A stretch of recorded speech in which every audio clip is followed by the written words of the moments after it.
Baik, maksud perkataan rajulan,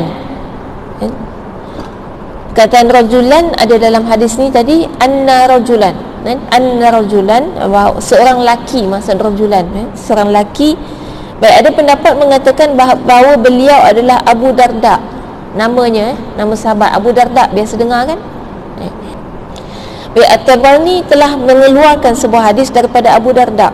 Aku berkata, wahai Rasulullah, tunjukkan kepadaku satu amalan yang boleh memasukkan aku ke dalam syurga.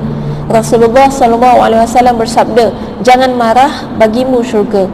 Pendapat lain pula mengatakan bahawa beliau adalah Jariyah bin Qudamah. Imam Ahmad telah mengeluarkan daripada Qudamah bahawa beliau berkata, aku telah bertanya kepada Rasulullah SAW, wahai Rasulullah, katakanlah kepadaku suatu perkataan dan ringkaskanlah, mudah-mudahan aku dapat memahaminya. Rasulullah SAW menjawab, jangan marah. Lalu aku mengulangi soalanku berkali-kali. Setiap kali pula baginda SAW menjawab, jangan marah. Bukanlah satu kesalahan untuk berlakunya kejadian tersebut berulang kali dan ramainya orang yang bertanyakan soalan yang sama. Baik, ada dua pandangan kat sini. Siapakah rajulan itu? Siapa dia yang tanya Nabi ni? Yang pertama dia kata Abu Darda. Yang kedua dia kata Jariyah bin Qudamah. Baik, berdasarkan kepada dalilnya. Ni ada dalil dia, dua-dua ada dalil. Baik, sekarang kita nak pilih yang mana? Ni dia ajar kaedah dia. Jadi yang dijelaskan tadi bukanlah menjadi kesalahan sekian-sekian tu, maksudnya gini, boleh jadi itu Abu Darda dan boleh jadi itu Jariyah. Sebab boleh jadi soalan yang sama ditanya oleh dua sahabat yang berbeza. Macam kita kan, boleh jadi kan orang datang jumpa saya tanya soalan, kemudian datang seorang lagi dalam masa yang lain tanya soalan yang sama. Bukan boleh jadi, memang banyak pun. Sebab tu ada beberapa hasil-hasil karya yang menjawab soalan-soalan. Sebab apa? Sebab sebenarnya soalan dalam masyarakat kita ni sama je, berulang-ulang.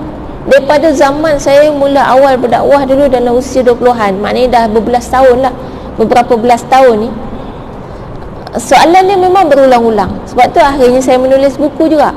Kalau buku Rahsia Wanita Syurga saya itu sebenarnya dalam tu menjawab banyak persoalan yang berulang-ulang dalam masyarakat kita. Tahu kenapa berulang-ulang?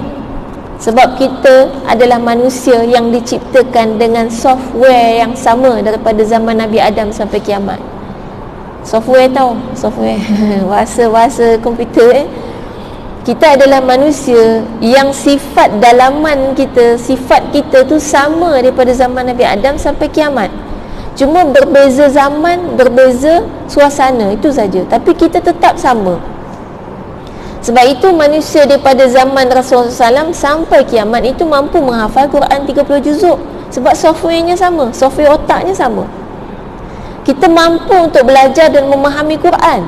Daripada zaman Nabi sampai zaman kita sekarang, kita mampu untuk faham Quran. Cuma dengan suasana yang berbeza. Sebab apa? Sebab kita ada software yang sama, dalaman yang sama. Dan kita punya cerita ni adalah cerita yang berlaku dalam kehidupan kita setiap hari. Itu hanyalah pengulangan daripada kisah-kisah yang pernah berlaku daripada zaman Nabi Adam sampai kiamat. Tak ada yang baru, semua ulang-ulang. Sebab tu setan cukup expert. Sebab dia hanya mengulang-ulang. Dia hidup daripada zaman Nabi Adam. Dia tengok kita tu, dia dah boleh cari dah siapa dia yang macam kita dulu. Siapa dia yang dulu perangai macam kita, dia dah berjaya goda. Dia ulang cara godaan dia kepada kita. Sebab itu tak boleh tidak, kita memang kena belajar menuntut ilmu. Dengan ilmu itulah kita dapat lawan semula setan tu. Sebab setan dia banyak ilmu tentang apa? Ilmu tentang sifat manusia. Dia tahu di mana kelemahan kita. Tambah-tambah kita ni ada pula keturunan kita yang memang dia dah kenal. Dia kadang-kadang bila muka kita nak sama macam mak ke, macam nenek ke, perangai kita kadang-kadang lebih kurang sama. Dia dah detect, tengok, okey ni muka macam atuk dia ni, kan?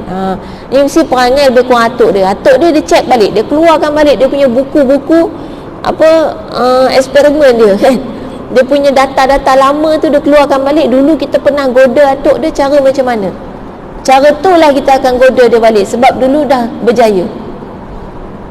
Jadi mungkin boleh jadi dia goda kita gagal walaupun dengan cara yang sama, sebab dulu atuk kita tak datang kelas kan. Sekarang kita datang kelas, bila dia gagal dia akan buka lagi kamus yang lain. Kalau gagal cara macam ni, cara apa lagi? Sebab dia dah banyak pengalaman dengan manusia macam kita, dan dia tahu kelemahan kita ni sifatnya takjil, sifat kita yang gopoh gapah, tergesa-gesa, kalut, dan cepat kalut. Dia tahu kelemahan-kelemahan tu kan? Jadi itulah maknanya nasihat itu boleh berulang-ulang, dan maknanya apa yang berlaku kepada kita tu adalah pengulangan-pengulangan. Jadi kita tak perlu heran kalau berlaku kepada kita sesuatu, dan kita tak perlu merasa bahawa oh ini hanya aku yang rasa macam ni. Tak kan? Benda tu kita rasa macam tu sebab kita tak tahu siapa lagi yang pernah mengalami itu. Sebenarnya pernah, semua orang pernah mengalami dengan pengalaman-pengalaman yang sama, hanya berulang-ulang saja. Jadi hari ni kalau jadi isu besar pasal LGBT contoh, kan LGBT dah ada dalam sejarah Islam. Bukan sejarah kejayaan lah, sejarah kegagalan. Kegagalan sebuah kaum kerana melakukan LGBT. Jadi kita tak perlu gelabah pun dengan suasana ni. Kita tahu bahawa akan ada puak yang membela, itu memang berlaku zaman Nabi Lut, yang membela mati-matian, yang akan melakukan benda yang sama. Sekarang cuma kita perlu belajar bagaimana kaedah berdepan dengan golongan ini, sebagaimana Nabi Lut berdepan dengan mereka. Jadi maknanya semuanya perlu dengan pelajaran demi pelajaran.